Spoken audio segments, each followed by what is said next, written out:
And I felt this beautiful, vast, and enormously peaceful and joyful presence around me. And I saw this pulsating gray blob in my mind's eye. And then at the moment that I heard this loud pop, it disappeared. And I said to my friend Joseph, I said, what was that? What was that beautiful feeling? What just happened to me? And he said, Christine, in my prayer, Mother Mary came right now. And she looked down from heaven. She took pity on you. And she asked her son to save you. So it turns out the cancer was gone in that moment. And I was given my life and my soul in an instant. When you are suddenly given the fact that there's a reason for your life, that there's a heavenly goal, that not only is your life not meaningless, but I'm going to cry, but every single second of your life is meaningful. Every single second is imbued with ultimate meaning. And God can be most pleased with us.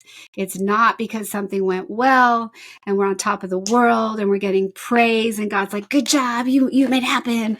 You got we'll talk about this later. You got 1 billion miraculous medals out there. Way to go, Christine. High five God, high five Jesus. Woo-hoo.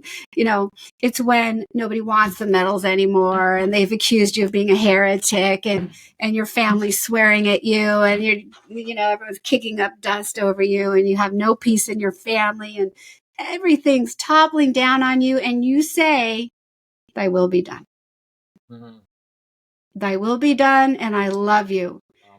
We know each other personally. We know that each of us have had their own persecutions, and sometimes it's painful because sometimes it can even come within the church.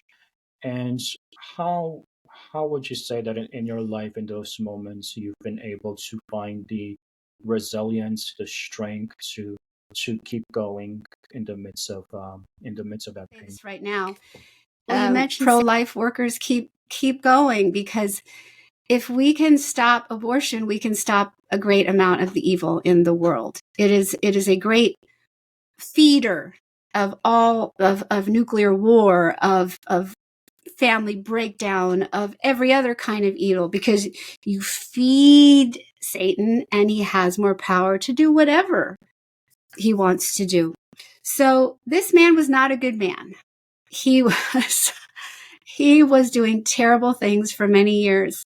Here's where I caution any one of you who, if you have young kids in the room as you're watching this video right now, please stop.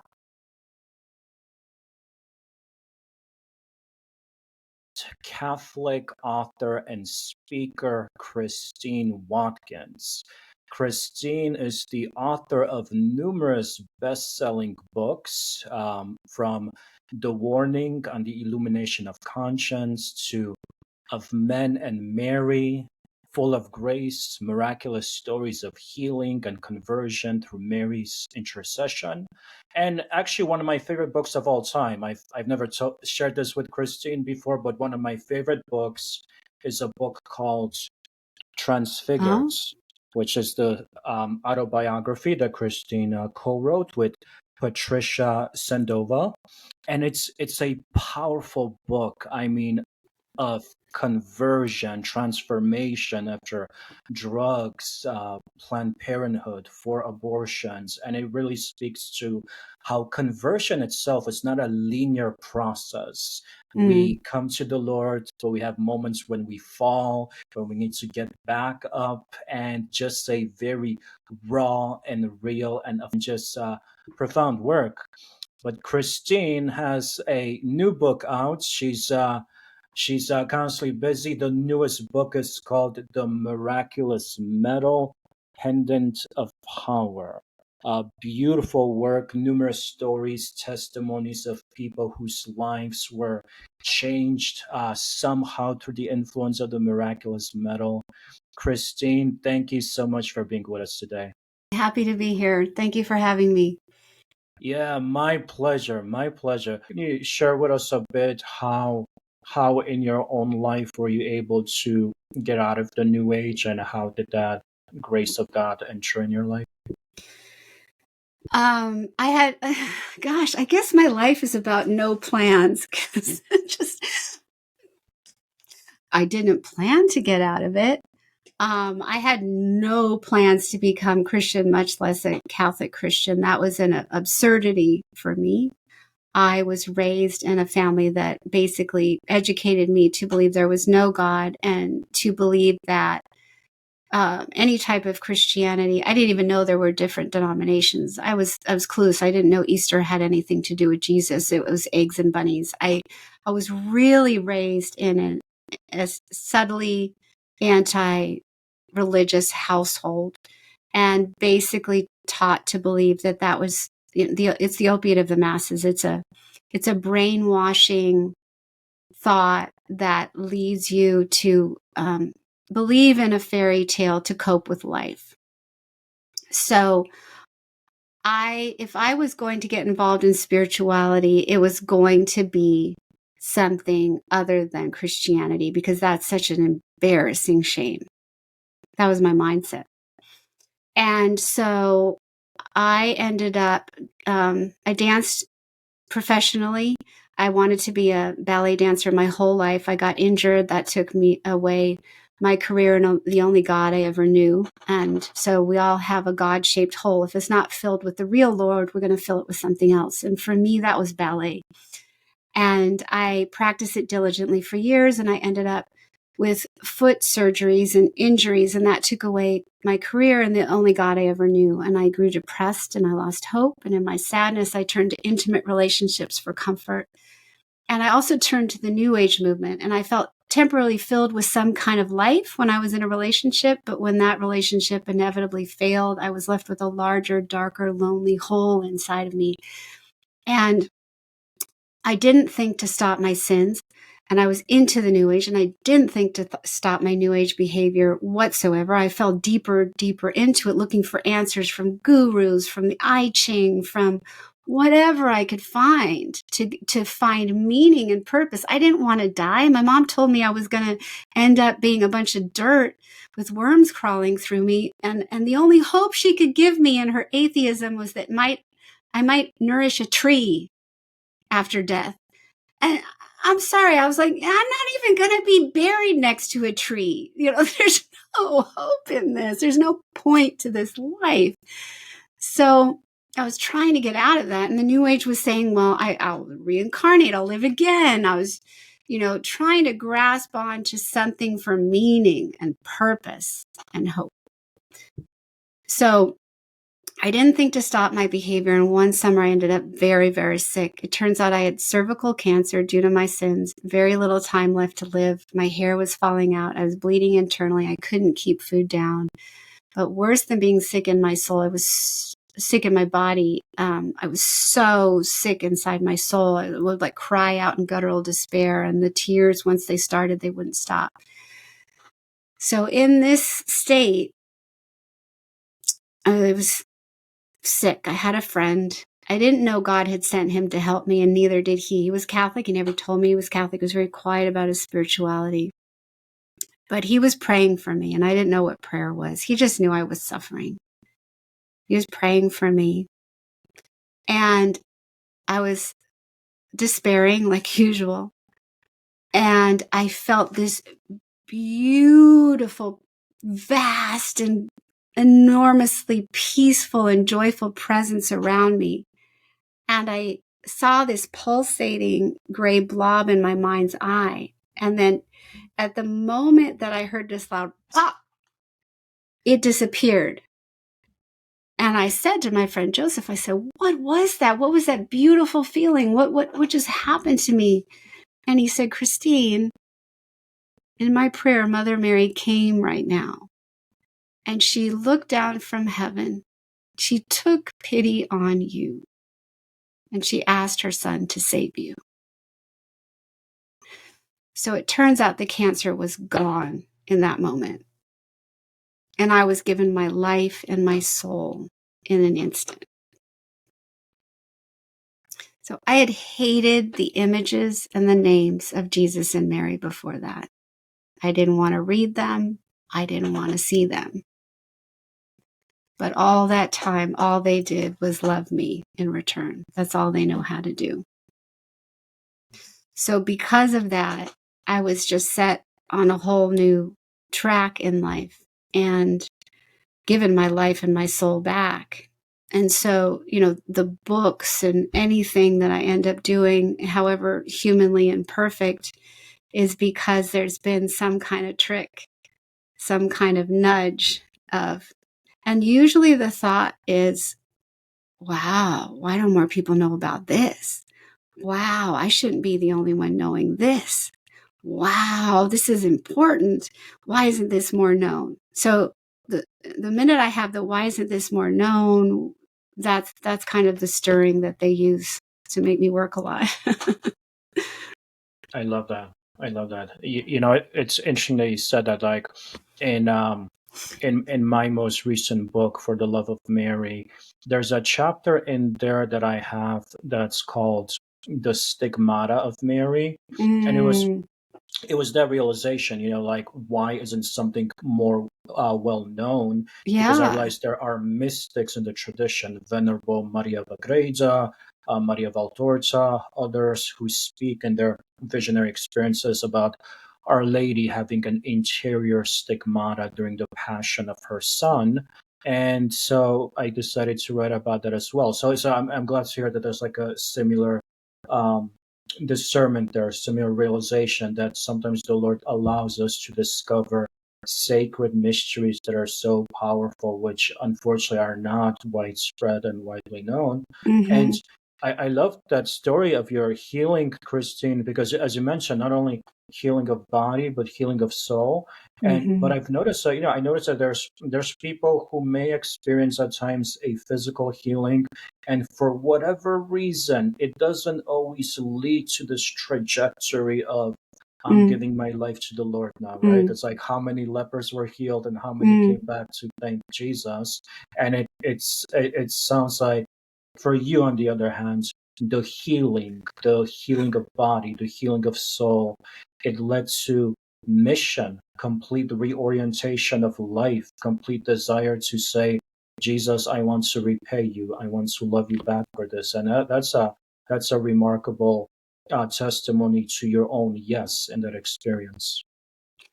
And I'm thinking this for the first time, but perhaps my yes was so ready in part because I had I was 8 years old approximately when my mom told me that you die and you end up underground and you might nourish a tree.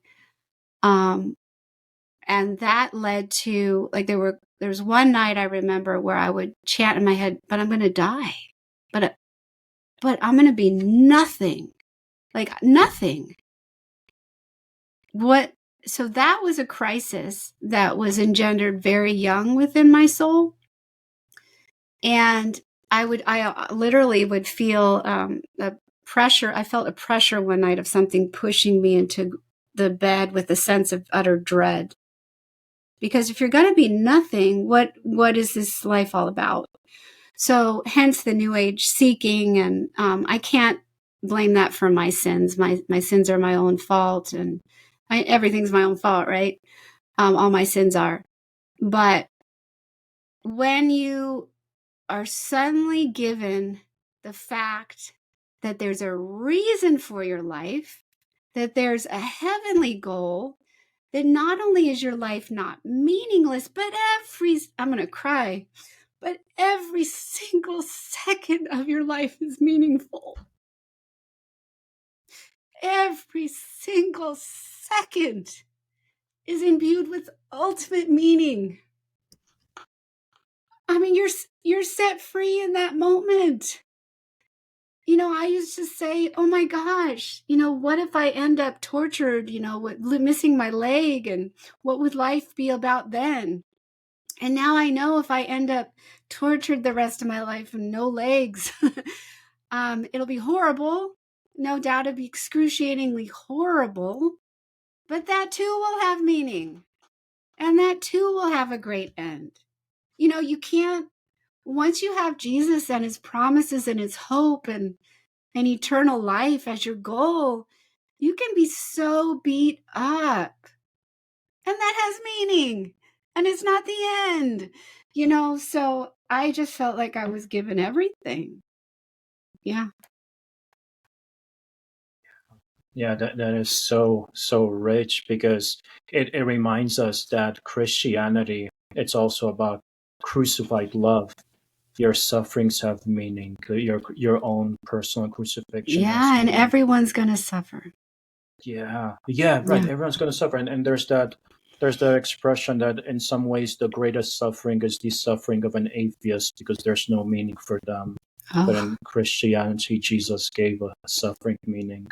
And yeah. what you're saying, Christine, it reminds me of a conversation with Bishop Barron and Jordan Peterson, Mm, where Jordan Peterson said to him, the reason why so many Christians are leaving the church is um, Christianity demands a high standard, and it's a mm-hmm, great adventure. Christianity mm, is a great adventure, and a lot of you guys aren't preaching that. A lot of times we don't mm, hear it from the pulpit, but what mm, you just expressed, it gives life ultimate meaning. There's a battle between the kingdom of light and the kingdom of darkness. There's a holy queen that we fight for. There's Christ the King. There's demons that they're calling us to slay in the name of Jesus and in the name mm-hmm, of our Holy Mother in heaven. And as you just expressed, it takes you away from that void of nihilism and believing that there's nothing and that there's nothing for me. And it actually says, no,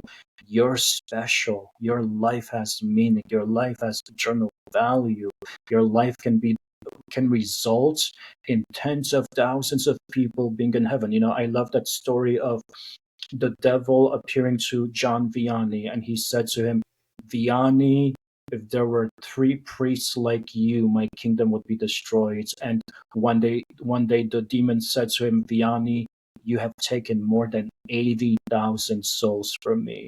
And I think oh, to myself, wow, that's wow. that's it. That's what That's our it. lives should be, right? It's yes, individual conversion, but with that individual Mm-mm-mm. conversion, how that extends to the world, how it emanates, how will the Lord use our lives to bring so many to Him. So, yeah, that's a Amen. profound truth you've shared, that you've discovered. Truly. Kristen, you once said to me that when you are writing a new book, you never choose the subject. That it's discerned. It's something that you feel our Lord and Our Lady calling you to. Can you speak about that and about how you felt the calling to write this new book? I don't know if the listener has ever felt this way, or you've ever felt this way, Father, but do you ever feel like the Lord just tricks you into the next thing he wants you to do? Woody Allen said, if you want to make God laugh, tell him your plans. So Yes. it's basically that. I have some ideas about what I'm going to do. I never planned to write a book on the miraculous medal. I never really thought about the miraculous medal. So that was me. That's Christine Watkins bumbling along. And Mary in heaven has this desire that I have since found out to have a complete revival of the miraculous medal in our lifetime. So she's got this plan. And if it wasn't me, it probably would have been someone else. She wanted people to understand what it was. So I was in a prayer group. These people were wonderful, and they were apostles of the miraculous medal. They would go to adoration chapels and hand them out. They would be outside of churches handing them out. And I began to think, why? what am I not aware of? That began the research, and I was blown away by what I learned in terms of its history, its power of to convert, to cast out evil spirits, to physically heal. And of course, it's not the medal doing that, but it's Mary asking God to do that through the grace that's been attached to this medal. And so, what does the world need right now? Does it need conversion? Absolutely. Does it need healing? Absolutely. Does it need deliverance? Absolutely. And just random graces, just graces to help us get through the day and to be physically protected from evil. Like serious evil, serious dangers have been averted. So as I researched this, I realized there wasn't out there at this time in history a book that's like a Bible of the miraculous medal, which gives the history, which many books have done well, but also gives present miracle after miracle that we need to know about.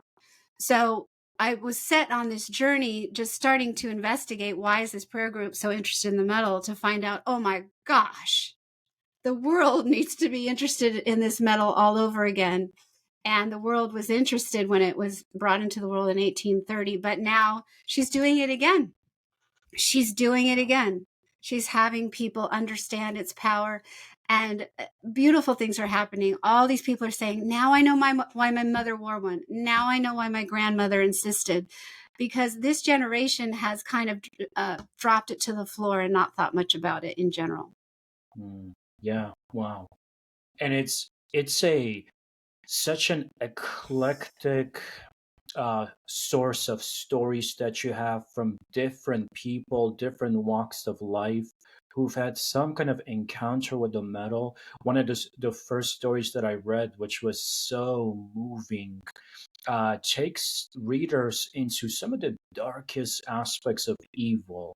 And it's the Yes. Zachary King story, somebody who at one point even became a high priest in Satanism, among other um, Yes. sources of dabbling with with great evil in his life, and then immense conversion. Can you share with us some of his story? Sure. Zachary King, where do I start? The epitome of evil. Would y'all like to hear about the epitome of evil on Father Klimek's show? Because Father Klimek is the opposite of the epitome of evil, but we shall go there. I found out about Zachary King because he's been on EWTN. He has a beautiful ministry that was given to him by the Blessed Mother, and I directly. And I won't share what that is because that will give the end of the story at the beginning. But Zachary is still alive, praise God.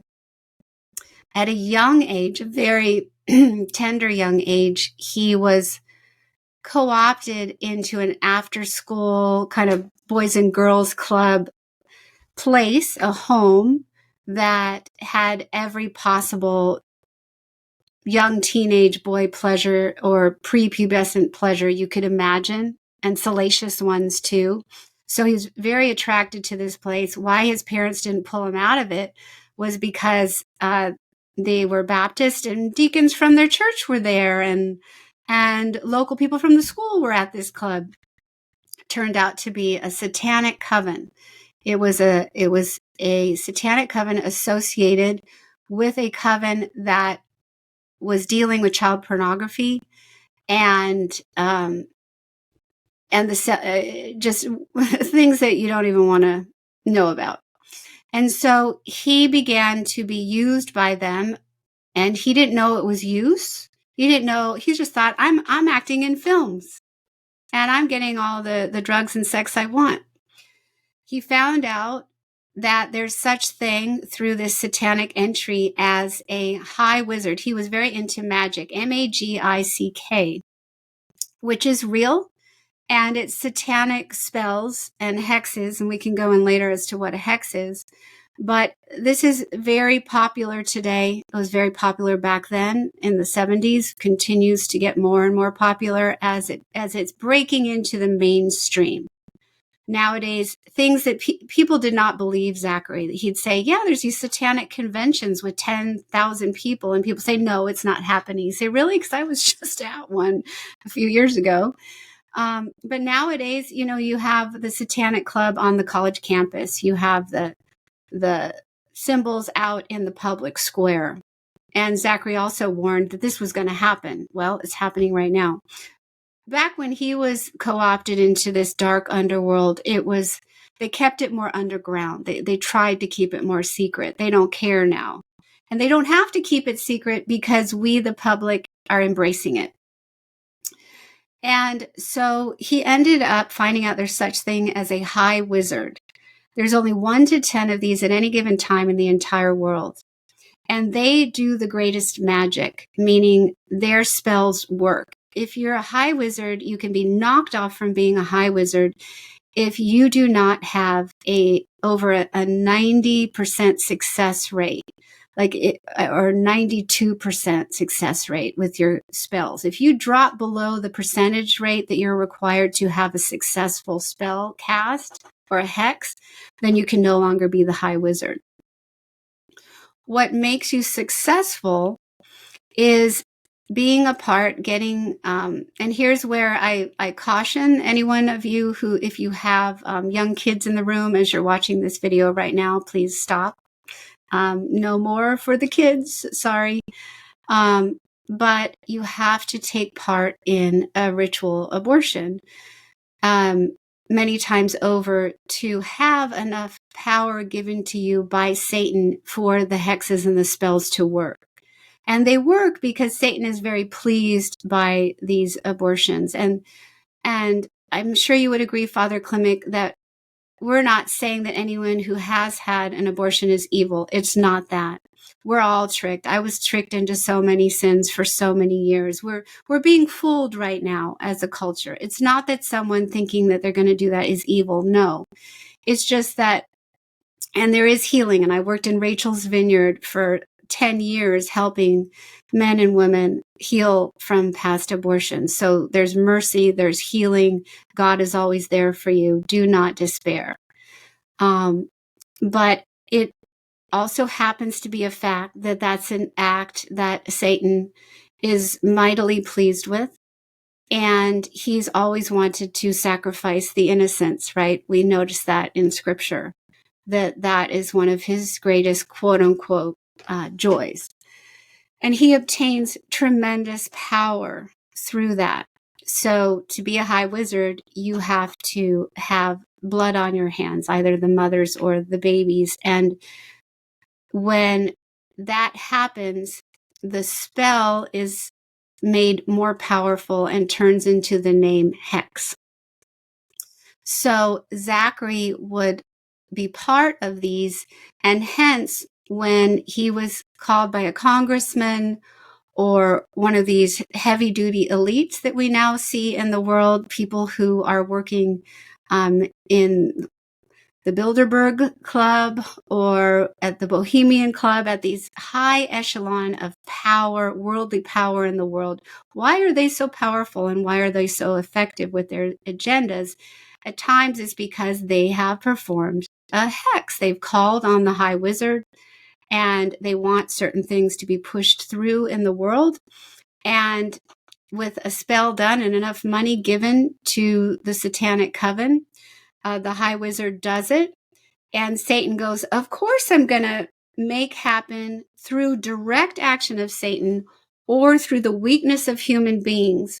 I'm going to have happen what you requested, because I want this synergy to keep happening. I want you to keep doing abortions, so I will reward you for them.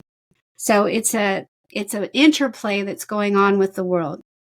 Honestly, and just to say this right now, pro-life workers keep going, because if we can stop abortion, we can stop a great amount of the evil in the world. It is a great feeder of all of nuclear war, of family breakdown, of every other kind of evil, because you feed Satan and he has more power to do whatever he wants to do. So this man was not a good man. He was doing terrible things for many years. And since he was raised Baptist, there was a history there of some kind of goodness, but he didn't think it was for him. He sold, quote unquote, his soul to the devil on paper. It was a 5-page contract when he was 13 with some horribly gross and disgusting rituals attached to it, including a 3rd trimester abortion, which all information about what really happens in a 3rd trimester abortion has been wiped from the internet. So if people knew if the average person, even a person who's really sick in the head or dark, knew what happens in a third trimester abortion, or also known as a partial birth abortion, it would never happen. It would never happen. Good people, bad people would not want to do it. So what's interesting is we have to realize we're living in a cancel culture where if you simply don't really say what it is and you use language that sounds very antiseptic and hopeful and good in place of what is not, then you really don't know what you're getting into. You have no idea. Once again, people were being tricked. We're being fooled. Zachary, on the other hand, he couldn't, his sins were in his face. He knew exactly what he was doing. He just didn't think it was a bad thing. I even asked him later, I said, how did you rationalize all this? And he said, well, I believe that people have a time to live and a time to die. It was just those kids, their time was earlier. Isn't it fascinating? Like we all rationalize our sins. I often think of sin as rationalization. There's another word for it, right? So he ends up doubting his life, and he ends up getting sickened even by his own sins. He said at first it was like a candy store. You get to eat so much candy. But then the candy, there were sour pieces of candy that even he couldn't stomach, like learning that his coven was participating in the torture of children to gain adrenochrome, which you can look that up that's also being wiped from the internet, right? So there's things that were too evil even for the high wizard. And so he wanted out. And he knew that he was being watched and it wasn't easy to get out. So he had to develop a plan to sneak out, and he tried to get out of the country, even into Canada. He couldn't. He was blocked at the border. He ends up working for a while. He changes his name. He does odd jobs. He thinks at this time, well, I sold myself to the devil and there's no hope. But if I'm going to hell, as Satan told him he would, I really don't want to. He was just wondering, is there any way out of that? But at the same time, he knew that, or he was told that once you're consecrated as the high wizard, you are a high wizard for life. And what that meant to him was, well, I don't want to go to hell, but I'm still a high wizard, just one who's on the escape route. But he still casts spells all day long because he was addicted to spells. Loved casting spells. Wasn't doing hexes anymore because he wasn't attached to the abortions, but he was doing his spells. So he's working in a mall at a company called Piercing Pagoda, selling jewelry at a kiosk. And should I go into the whole story about how the miraculous medal came into play? Yeah, I remember. It's a powerful story. So a woman comes to the counter and asks for gold hoop earrings. And she says, I'm going to pay for these. I'll be right back. And Zachary, it's interesting because really people who are so subsumed by evil, sometimes they also have a keen understanding of humankind. You know what I mean? They have an eye, in part usually because they know how to pierce you at your worst place. But so with his keen understanding of humanity from a dark place, he thought, she's got an honest face. Most people who say, I'm going to come back and buy these gold hoop earrings are saying I'm going to find them cheaper somewhere else. And that would be the coded language. But she thought, oh no, she's got an honest face. She's going to come back and she's actually going to pay for these earrings. And she meant what she said. So the woman comes back, they do the exchange, and he gives her a receipt and he says, well, if you call this 1-800 number, you could win $1,000. And she goes, oh, thank you very much. I also have a present for you. And she pulls out a small piece of tin with a figure of a woman on it on one side and an M and a cross on the back side. And it was a miraculous medal. And she says, this is for you. And then she said the strangest thing. She said, this is for you. The Blessed Mother is calling you into her army. And for him, he's thinking some new age cult. Like, is this Gaia? Is this Isis?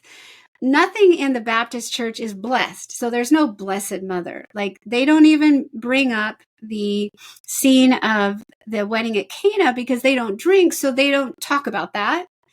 And they don't call her mother. She's nothing in the Baptist church except for the woman who gave birth to Jesus. That's how they acknowledge her. But in terms of blessed, in terms of mother, in terms of army, that was not part of his lexicon. That made literally no sense to him. So he's thinking she's a new age cult person. And he's like, okay, lady, woo woo. Do I have crazy on my forehead? And then she says something even worse in his ears. She says, I'd like to give this to you. This is very powerful. Well, that did it for him. He's a jewelry salesman. He's like, this? He goes, I knew cheap when I saw it. This is the cheapest, most ineffective. I'm the high wizard. Like, I'm still the high wizard. I could be the only high wizard in the entire world able to do magic over 7 billion people. And you come to my kiosk and you tell me that this little thing is powerful? No. He's so angry. So he's going to have a showdown with her. And he's like, and I'm a great manager and I do sales and I'm going to be rude to this woman. And he's got these racing thoughts, right? And my manager is not even going to believe that I'm rude to this woman because I've never been rude to anyone. So I'm just going to go for it. Blah, blah, blah, blah. He takes the medal and she places it in his hand. And his plan is to slam it down on the counter or throw it on the ground with indignation. He takes the medal into his hand and it's in his left fist. Suddenly, in that moment, he finds himself in a dark void. There's no floor under his feet. There's no light whatsoever. He's in pitch black darkness, and he is scared to death. In this pitch black dark void, he still hears the voice of the customer.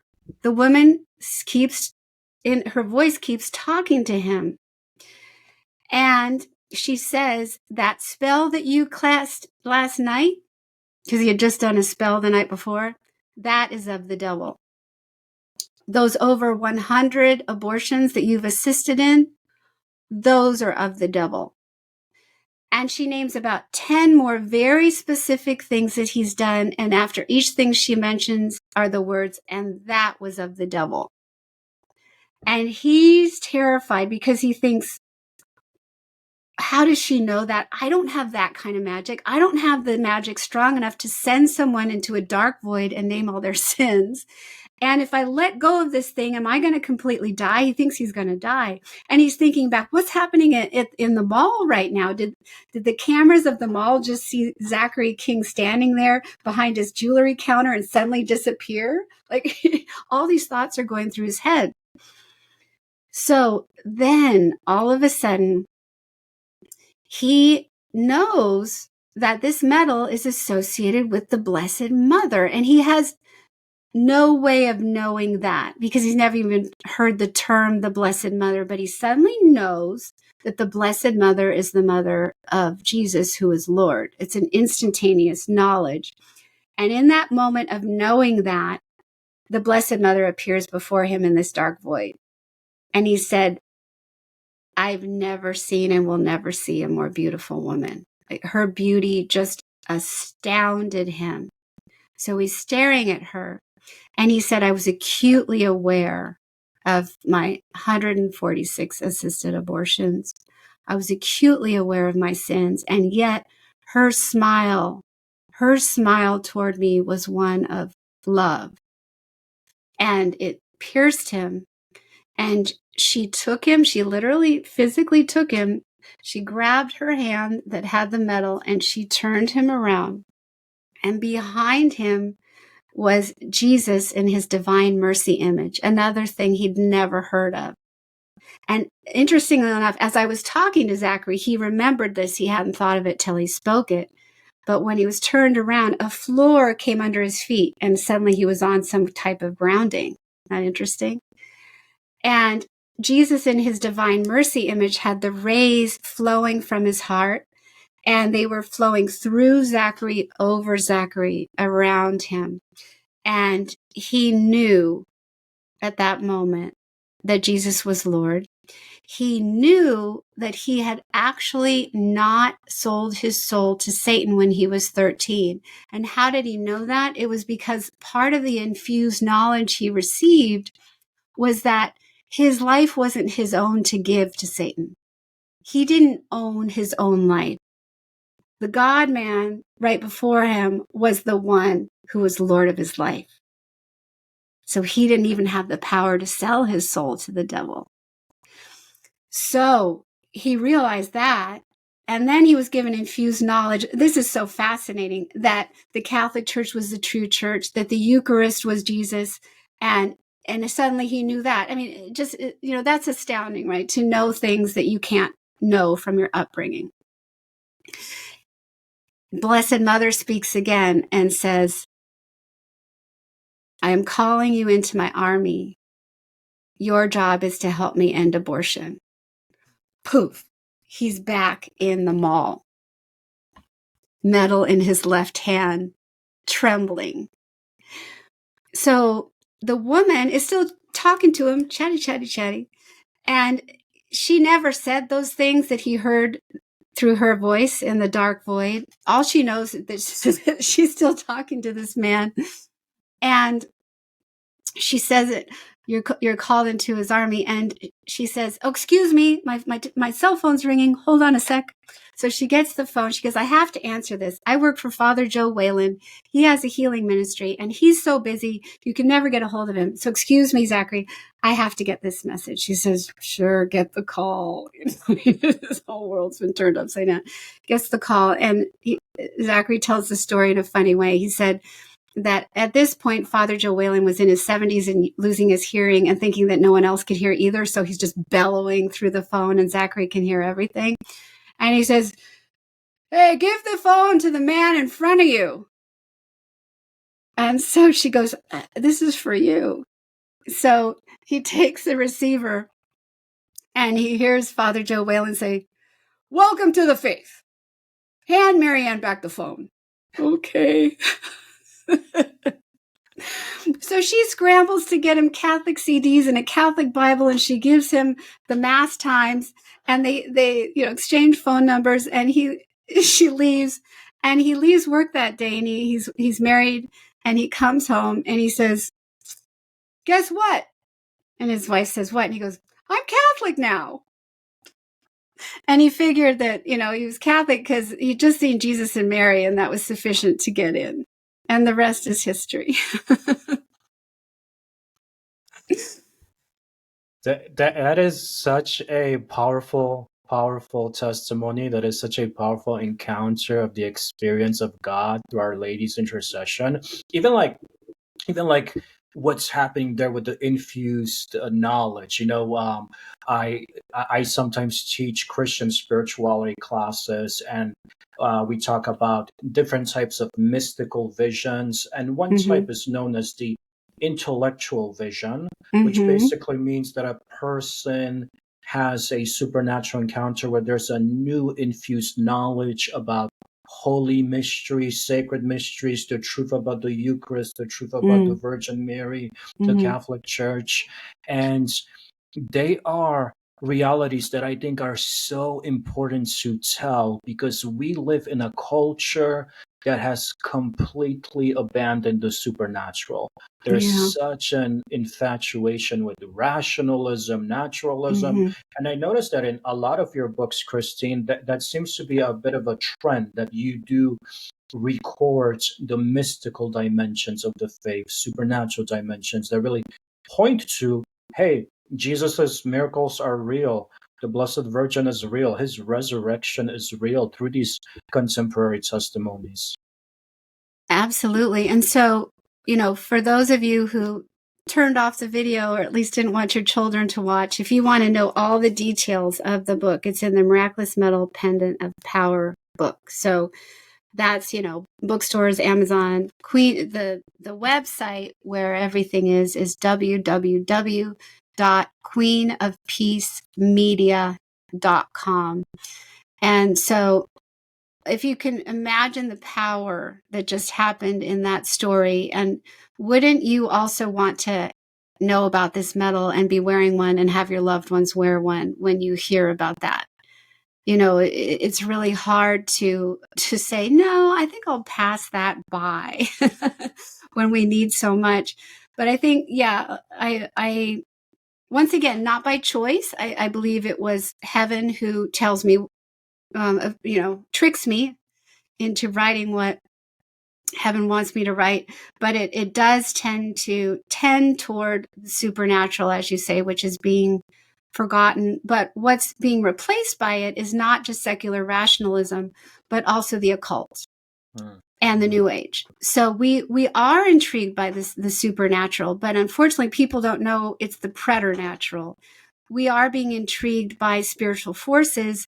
People don't understand that. I mean, look at the television shows, vampires and psychics and, different dimensions and entering into, they don't know that the Ouija board, that anything New Age, as Zachary learned firsthand, is like first step of occult. It's occult.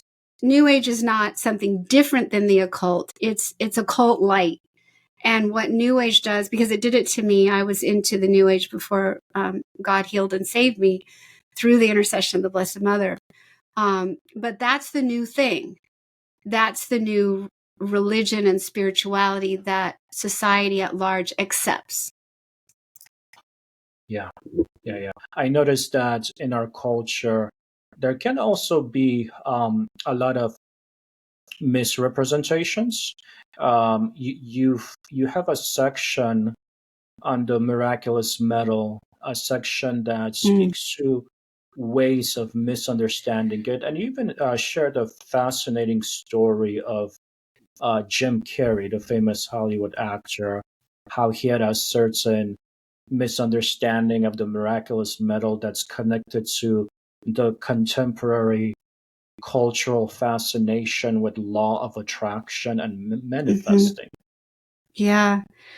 So when Jim Carrey, so this is him. We all know who he is, the famous comedian, and he was raised Catholic. So he's in a Catholic school at second grade, and he says when a Catholic elementary school teacher gave him these words: "When I want something, I pray to the Virgin Mary and ask her to ask God for it. I promise something in return, and I get whatever I want." So little does this second grade teacher know, that and it's not true, right? What the second grade teacher said is not how grace works. It's not an exchange. We don't say, "Hey, Mary, I want to give you this many rosaries. You give me that something and I'll pay you back. We got a deal." It's much more mysterious than that. We're not smart enough to deal with God that way. We need to give him a little more leeway with us. And then, so a light bulb goes off in little Jim Carrey's mind as he's sitting behind his desk in his second grade school, because they were poor at the time. And he thought, I need a bike. Look at my chance. Now I know how to get one. So he promised the Blessed Mother that he would pray a rosary if he gets a bike. So he goes home, prays for a bike. 2 weeks later, he walks into the living room and there's a brand new Mustang bike with a banana seat and chopper handlebars sitting in the middle of the living room. It turns out that a friend of him put his name into a raffle at a sporting goods store, and he wins this bike. So he thought that he had manifested, like this word manifestation, which is part of the New Age movement. I prayed, I asked, and it manifested itself, which gives the human being much more power than we really have. So it gave him a false sense of how religion works. The miraculous medal is not an amulet. It's not magic. It's not a transaction. It's not, well, if I repent and do such and such, I'll get what I want. So, yeah, if you could explain the errors in that, perhaps, Father, and help people understand it's not how it works.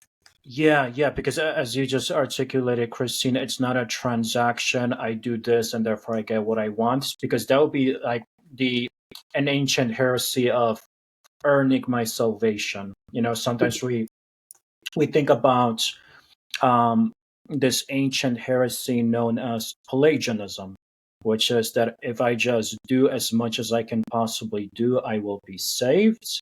And there's a belief that a certain strand of Pelagianism is actually found in today's motivation movements. Mm, And motivation movement very mm-hmm, strongly uses law of attraction, manifesting, and of course, even in certain strands of Christianity, certain strands of mm-hmm, prosperity gospel mm-hmm, Christianity, and of course, there's a lot of goods in the motivation movement, taking responsibility, working hard, getting disciplined, but our lives need to be a dance between work and surrender to grace, and mm-hmm, to be led by grace, and to realize that without God's grace we can do nothing. We need to invite him into the work. We need to say that we need to ask whether something is even God's will for us to have, as opposed to thinking that I can manifest this because I want it. So much of it is aligning ourselves in communion with God's will, and finding the joy of that communion. I have a okay. This just led me to think of a story that is connected to you, Christine. I have I just wanted to share this with you because when I teach spirituality classes to students, Christian spirituality, when I teach Ignatian um, detachment, holy indifference, mm-hmm, I actually use a story connected to you, an example that I saw in your life. Um, it was it was in the beginning of COVID, when the world seemed like it's going mad. Pandemic starting, so much happening, and I remember I was a little disappointed with the response of certain Christians. For example, I saw a woman on social media who said something along the lines of, I pray that this pandemic ends as soon as possible. This is so horrible. And I thought to myself, there's something about that prayer that I feel has almost a little too much of a foundation of fear. And then I saw you on your podcast and YouTube channel and Radio Maria, and you said something that really inspired me, and it was the inversion of that. This was back when we believed that the COVID's going to kill so many, and that was a very real fear at the beginning. And you said something along the lines of, if Jesus wants me to suffer with this disease, then for love of him, I'm willing to suffer for him. And I thought to myself, man, what a beautiful example of holy indifference. mm-hmm, Because so often we try to control the circumstances, right? We mm-hmm, want to pray this away, as opposed to saying, what is Jesus calling me to in the moment? Even if it's a suffering, maybe that suffering is going to lead me closer to God. Maybe I don't need to be mm-hmm, so horrified of the storm that rages all around mm-hmm. me, but maybe I simply need to ask myself, how do the circumstances increase my dependency and intimacy with Jesus Christ? And so I really saw that witness in you. So I appreciate that, because literally when I teach about holy indifference, I bring up that example between two voices on social media, two Mm-hmm. representations of Christianity. And I think that there's an element of holy indifference that you understand very well, which is connected to a deep intimacy with the Lord and the value of suffering. I think we all want to be in control, and we all want to know what's going to happen and protect ourselves and protect others. And that's a normal and good human trait and instinct, and we can't help it. I mean, if we didn't have any aspect of self-preservation, we wouldn't brush our teeth in the morning. We wouldn't, try to earn a living or buy groceries. We have to. It's an intrinsic necessity. So it's very, very difficult. I think we all have to go against our own nature, actually, to surrender to someone more wise, more loving, more capable than we are. And that's faith and trust, which is a muscle that we all have to exercise each day, because when we don't get what we want, when things don't go our way, when it's not our plan, that's when we're really tested, in a sense. It's not that God says, I'm going to put her to the test. I'm going to put her through that. I'm not sure that's exactly how it works, but certainly when things are hard for natural reasons, or things are hard because the devil's attacking us, it feels like a test. Like we know, we're like, I am failing this. I just said 3 swear words, or I just screamed at my loved one. I am not rising above this storm. So that's when things aren't going our way, we feel put to the test. And what people need to realize, which Jim Carrey will never watch this, but if he is watching this, I'm praying for you.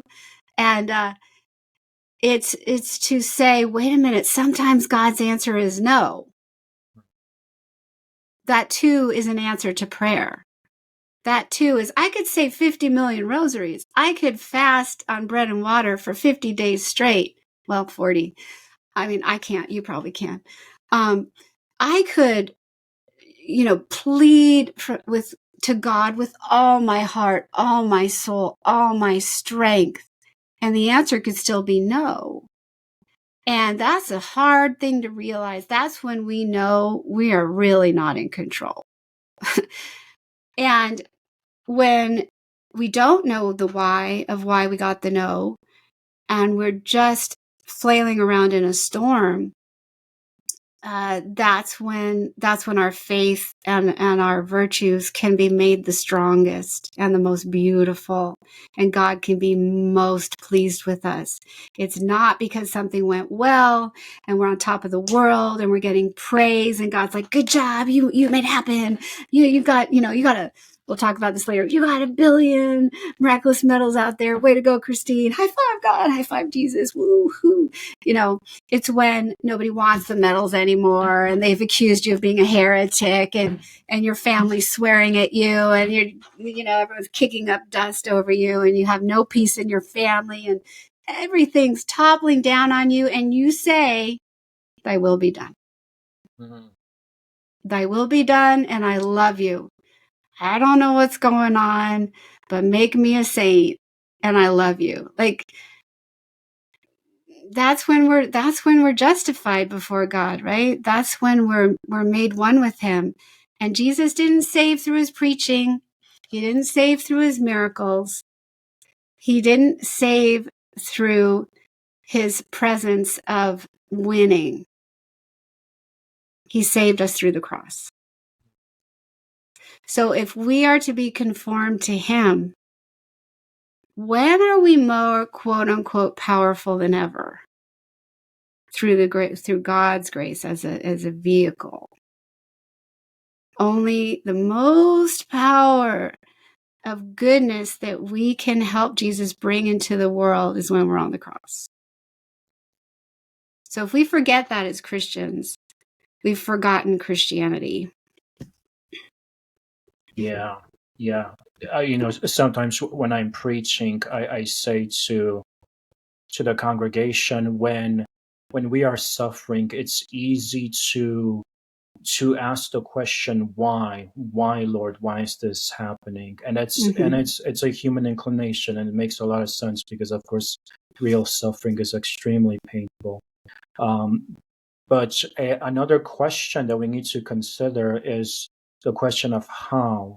How is this uniting me with Jesus crucified? How can my suffering be transformed into intimacy? How is Jesus allowing me to grow in communion with him? Because a lot of times suffering can get us to deeper communion with Christ than comfort ever could. It's the paradox. It's a paradox of spirituality. It's the paradox of Christianity. And what would you say, Christine, to people who, and perhaps that was the answer, because that was a very, very beautiful answer, to people who are suffering persecution because of their role in active ministry. We know each other personally. We know that each of us have had their own persecutions, and sometimes it's painful because sometimes it can even come within the church. And how would you say that in your life, in those moments, you've been able to find the resilience, the strength to keep going in the midst of that pain? Well, you mentioned St. John Vianney. He's one of my favorite saints, the patron saint of priests. And if anyone studies his life, he received heavy doses of it throughout his life of persecution. He wasn't very intellectually bright. And so he learned humility and persecution very young. Like, so he was in seminary and he couldn't figure out the Latin. He couldn't understand. And he had a tutor, and the tutor would get so frustrated with him. Like, I've taught you this 1,000 times. Why can't you get it, bozo? Was kind of what and you know what St. John Vianney did? He's not a saint yet. He's a young man struggling through seminary. He got on his knees to his tutor, who was about his own age, and said, I'm so sorry. I'm so sorry. I'm so sorry I'm hurting you. This is the best I can do, and I'm sorry that I'm causing you pain. Oh my God. So one way when we're beat up is to get on our knees and to be humble and just say, this is me, Lord. This is the best I can do. I'm struggling. I can't do any better. I'm getting beat up anyway. I'm just going to be small, and I'm going to let you take over, which was kind of St. John Vianney's attitude. And so St. John Vianney, he ends up in a parish where and can you imagine this? And I know many priests and many, lay ministers are experiencing this, but you are working with people. This pastor that he was working with did not like him.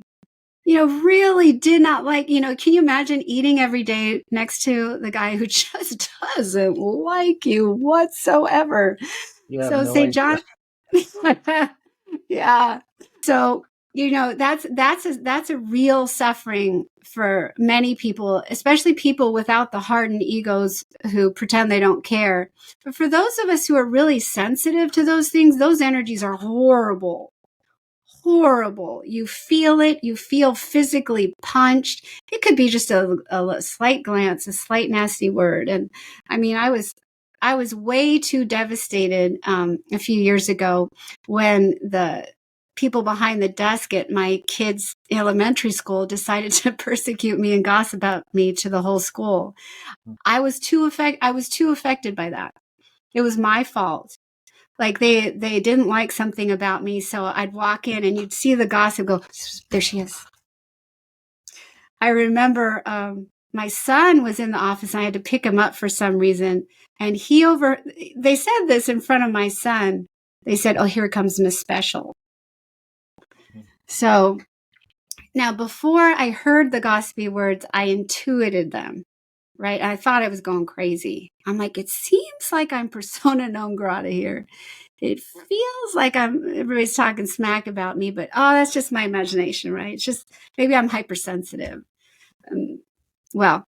So what do we do? Like, what do you do in those moments? Well, I think St. John Vianney gave a beautiful answer. We can't rise up and claim power and fight back, and we can't retaliate. There's going to be so many thoughts in our minds potentially of retaliation. Well, if only I'd said this, if only I'd done that, if only I gave him a piece of my mind and set him down and and I woulda, shoulda, coulda. A lot of being persecution is woulda, shoulda, coulda. How could I have avoided this whole disaster? How could I have just walked by the Pharisees and not been put on the cross? Could I have avoided that whole thing? One is realizing God is allowing it for a reason, and trusting that God is actually, unless, I mean, I have to put a caveat here. St. John Vianney didn't go around sinning and wasn't being struck down because of his sins. That's different. Like, if we've done something wrong, we need to own it and apologize and work through it. That's part of confession. That's part of being forgiven. That's part of mercy towards ourselves and receiving God's mercy. That's a whole separate path. And that requires repentance and our own healing. But if it is the objective truth in God's eyes that it's persecution from, like what's said in the Beatitudes lay it out. Blessed are those who mourn. Blessed are those who are persecuted. Blessed are those, blessed, blessed, blessed, blessed. If it's that kind of mistreatment, that kind of misfortune, it's because we're doing something right. It's because we're saving souls. It's because we're spreading the kingdom. If that's the danger and the persecution that's coming, then really St. John Vianney has the answer. Become very small. Become very small. And realize, well, this is all kind of bigger than me. And accept the blessings, because it is a blessing, therefore. He says in the Beatitudes, this persecution is a blessing. Blessed are those when they persecute you, say all sorts of horrible things about you, because they did the same thing to the prophets. They'll do the same thing to you. So you're right in line, right where he wants you to be. Do not worry about that. Just worry about your own depression. Worry about your own perhaps temptation to retaliate or fight back in a way that he's not asking you to. Granted, there's justice, and sometimes we have to go through a process, like a judicial process in court or somewhere else, of defending ourselves. That's a righteous thing to do. But if there's no other recourse, if we have no recourse and we're just being crushed, St. John Vianney at age 12, when he was really young, when he got on his knees and said, I'm so sorry, I don't have what it takes to study this and please you. Just be like, sorry, Lord, I'm weak. I'm small. I'm getting beat up here. I don't have the capacity to fix this. Reach out your hand and guide me through this. Jesus, I trust in you. And then comes the tricky part. Are you ready for this one? Praise him. Praise him with all your mind, heart, soul, and strength. Just start belting out praise. I love you, Jesus. Thank you, Jesus, for this persecution. Thank you for the calumny. Thank you for everything I'm going through. Thank you for this being so seemingly impossibly hard and horrible. I praise you and I thank you. And this is so great. And I have a feeling this is what St. John Vianney did. When you start praising him, the devil he does not know what to do. He's like, well, I was trying to crush him. I was trying to make him or her depressed. I was trying to make sure that this ministry got shut down. I was trying to cause ultimate confusion. I was trying to have you hate all each other. And you're just sitting there praising him. This was not what I wanted. This was not what I wanted. I love that. It's so counterintuitive, but it's straight from the gospel, right? There's let's see, Acts of the Apostles. Paul and Silas are When they're being arrested. whipped. They're put in jail, and they start praising the Lord. They start singing. They're praising, and eventually the prison bars open. And of course, there's such a symbolism there to our own imprisonments, our own persecutions, and to praise him in the midst of the storm. And I think even that advice on to become small, to be okay with your smallness, to enter it, it's so beautiful because it is counterintuitive. I think that there's something about the Western mind, perhaps our sovereignty, our independence, our ego, that will say the opposite, that say, humiliate your enemies with your success, or, become bigger or something like that. But then that can lead a person very much into a darkness that is very much so motivated by a shadow side. And So there's something here that I think brings a deeper freedom. And I like what you said, Christine, where sometimes we feel these things in our bodies, the heaviness, the anxiety, the tension, and there's a type of mindfulness that's very much present in terms of even realizing, am I reacting properly? Because that heaviness can be amplified through something like unforgiveness, Mm-hmm. which is such a strong temptation.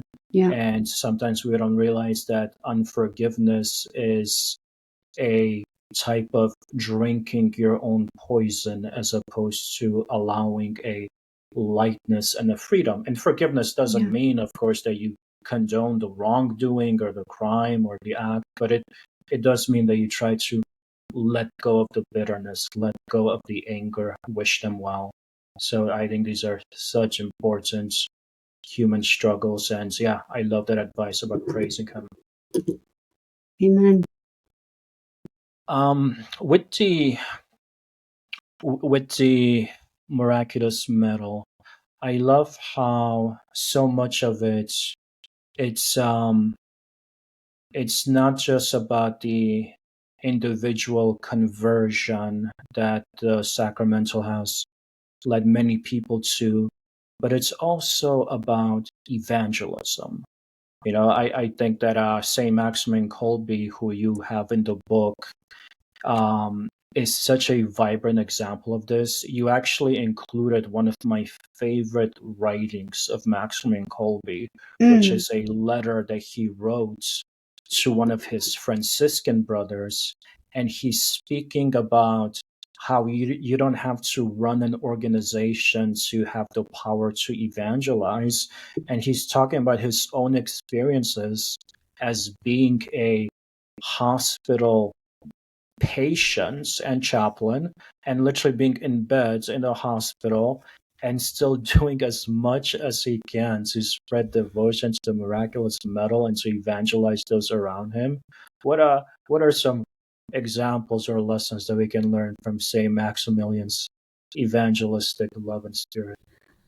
Wow. I feel like this is really missing in the church. Um, I was just in a prayer group where people were misquoting St. Francis of Assisi, who never said the following: preach at all times and, if necessary, use words. Right, absolutely. Never Never said said that. that. You know what St. Francis of Assisi did? He went on barefoot across through the war-torn areas of the Crusades trying to convert the Sultan, and ended up, arrows shot at him. He was willing to risk martyrdom, death, disease, and even ended up very sickly from it, all to try to convert the Sultan from Islam. This guy did not say, well, let's just act really nice and maybe they'll get it. And if necessary, we might say something, but let's just be good people. I'm sorry, folks. That's not the gospel, and that's not the real St. Francis of Assisi. He was a crazy warrior in terms of evangelization. And so was St. Maximilian Kolbe. And what these men did was they were targeting people. They're like, I am going to bring that person to Christ. That's the first thing they did. And for Maximilian Kolbe, it was the world. So he had targeted in his own mind and heart the world. Everyone he believed and he fought for was going to wear a miraculous medal, and everyone was going to have the Immaculata, whom he called Mary, as their mother. Everyone. So you can imagine, with that goal in his heart, going out into the world, he was giving medals to everybody, to Jewish people, to atheists, and in the book, in the Miraculous Medal Pendant of Power book, I've tried to incorporate ones that I found because they're so inspiring. And what he did through his own publication, he said, without Catholic media, there's going to be no one in Catholic shrines, no one in church. So he was very much trying to evangelize through any means possible. Before his death, he even had a movie studio planned. So he wanted to get the word out at all times, everywhere. He was like a living icon of evangelization. And so he would do things like go into a hospital, and his job would be to be the chaplain to a patient. But he'd noticed that the man over there, who was the patient's, husband or boyfriend or wife or whomever, he'd go after them too and have it in his mind, to the point where it doesn't matter if he's in bed with a fever. None of that mattered to him. Evangelization was what mattered. So the one letter in here, I reread them last night because you mentioned your favorite letter. Mine was where he writes about this guy. He wants to evangelize him, who's visiting the patient, who is his official ministry patient.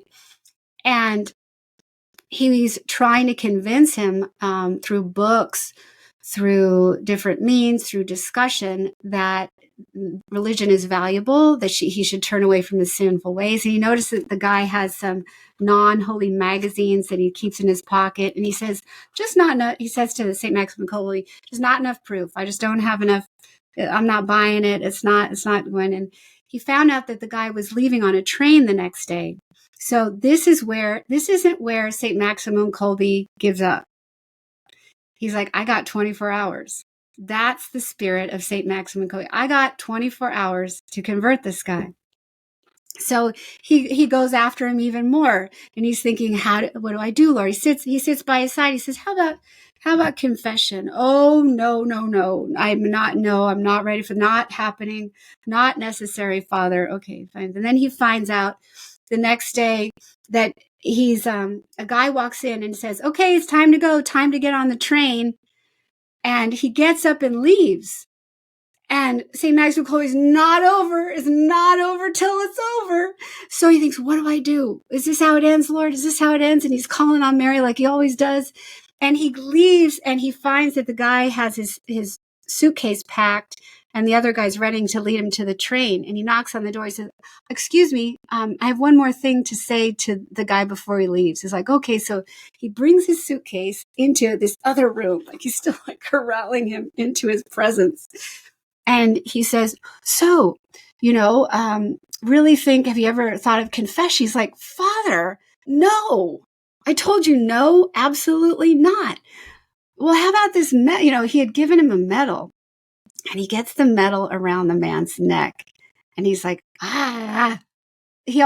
So Father always thought once the medal was around, the miraculous medal, you'll see right here, is around someone's neck, then he truly believed in faith with all his prayer added to it that the battle was won. I love that.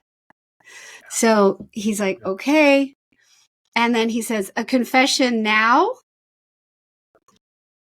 And whether it was Mary, we don't know who, some supernatural force has the man suddenly on his knees, confessing to him in the last minutes before he needs to board the train. Wow. That's the story that got me. I thought, you know what? That is not the spirit of, hey, everybody, let's just have ecumenical dialogue and let's just all try to get along, and you got it. And there's a lot to that, and there's beauty in ecumenism. And ecumenism began in the trenches of the Holocaust, Auschwitz, all the concentration camps. There is a place and a time for ecumenism. If you don't know what that means, look it up. It's that all Christian denominations should seek what they all mutually agree on. And, to interreligious dialogue is important as well. Let's not kill each other. Let's find out what our commonalities are. Okay. The problem today is that is superseding evangelization, i.e. saving souls and going to every possible effort you can think of to do so. We are missing that, are we not? Yeah. It's very much, I feel, a type of compromising politeness. We think to ourselves that it's impolite in proper society to speak about religion, to bring it up, to be portrayed as trying to convert. But I love how systematic, as you said with Maximilian Kolbe, how you said that he literally would target people and I recall that in one of the letters he says that he would go up to people at the hospital and he would discuss three things with them: the shortcomings of communism, socialism, the beauty of the Catholic faith, and how empty atheism and nihilism is. And I'm thinking to myself, we're usually used to such small talk in public places like hospitals that it actually may be refreshing for human beings to hear such a Go deep. yeah, And then he yeah, would look around for books. Like that's right. he would like, well, this is the right book for them, and this is the right book for them. He's like trying to feed them the knowledge that will help save them. And if they're Russian, he's trying to find the right Russian books. And he's, it's very, very active, along with his distribution and belief in what Mary could do through the miraculous medal, through God's power. Yeah. And how in that regard, Christine, would you recommend our viewers to get active? In addition to reading the book, what can they do to better spread the devotion to Our Lady and the Miraculous Medal? So if you made it this far in the video, you're already a unique type of person. Unless this video is going to be chopped into 10 segments. I don't know. But I wanted to, through queenofpeacemedia.com, to offer medals for free so that there's no boundaries that prevent these from being disseminated or worn. So there's many promises associated with the miraculous medal, as you can read in the book, do come true. And it's the graces that one receives are more powerful if one receives it, wears the medal around one's neck. So we have medals available in bulk, and the cord is already on the medal so that there's no barrier of, I don't have anything to put this on with. And then there's no barrier to what it's about if you decide to get what this is called the evangelization packet, because it has a flyer that tells you all of the promises associated with the medal. So if you're scared to hand someone a medal as a gift because you're fearful, as I was, that they would think it's a gumball machine toy and throw it in the trash, then this will tell them the value of it. All the medals are blessed because they're free. People only pay for the materials, whether it's the cord or the postage or the flyer. So queenofpeacemedia.com, those are available to you. And people like receiving it. I mean, 99% of the time they say thank you and they're intrigued, because who doesn't want a little gift? Everyone wants a little blessing, a little gift. And miracles have happened. Miracles have happened from just a simple gift of, would you like this medal?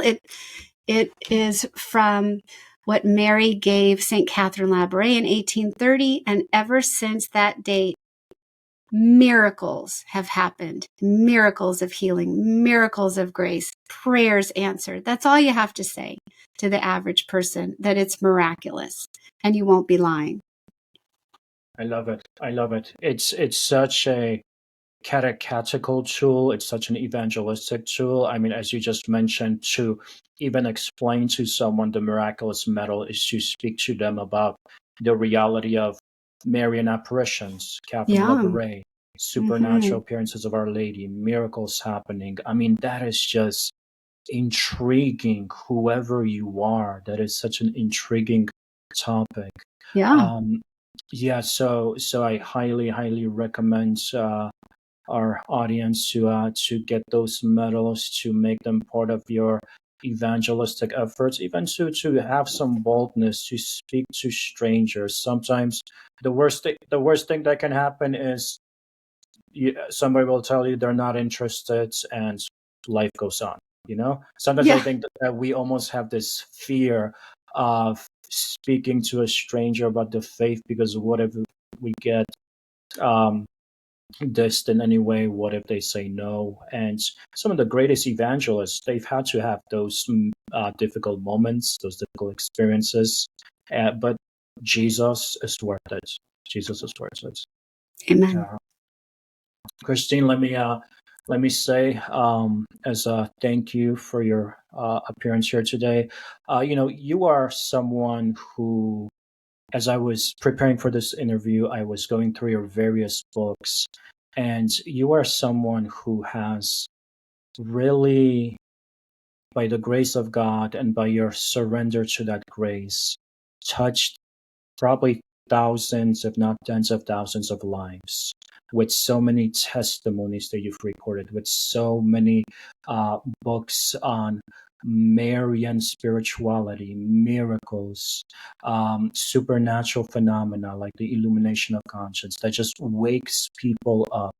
And I remember years ago, we were having a conversation, and one of the things that you said to me is that being a writer, it's such lonely work because most of the time you're sitting in solitude and it can be so exhaustive and draining and difficult. And I just wanted to commend you. I wanted to say thank you because I do believe that your work has changed lives, that has brought so many people back to the faith, to the church, to a deeper love of Jesus and Mary, that in some ways you are a radiant star that the Lord has used. I'm so happy about the healing that He gave in your life through from the cancer, and how that healing led to a spiritual healing, and how it led you to really become a disciple for Jesus and Our Lady, somebody fighting for the Blessed Mother's army. So thank you for your yes. Thank you for your tireless efforts. Thank you for loving Jesus and Mary so well. You've really been a gift to them and a gift to the church. Well, I don't know what to say. God receives all the glory. I'm just a sinner He picked up off the ground, but I want to reverse everything and extend it back to you. And for those of you who are watching or listening, Father Daniel Klimek is a beautiful writer and so meticulous and so well researched. Try to get anything he's ever written, because you will be edified by it. You're a true gift and a true grace to the world and the church. And I thank you for your yes. You're just a light. Thank you. Thank you so much, Christine. Yeah, to God be the glory. And for those who are interested, Christine and I will be speaking together at a conference this summer in Vancouver. It's May 25th. Is that right? I think I hope you're right. Yeah. Sounds good to me. Yeah. I think it's May 25th. Or is it a Countdown to the Kingdom conference in Vancouver, Canada, I believe? Yes. Sounds right. Can you put something on the screen or in the notes below to click on it? Maybe. I will indeed. The most important thing is that the keynote speaker shows up. Just pray we show up. That's right. Christine, thank you so much. Such a pleasure to speak with you, and just thoroughly love this conversation. Same here. Thank you so much, Father.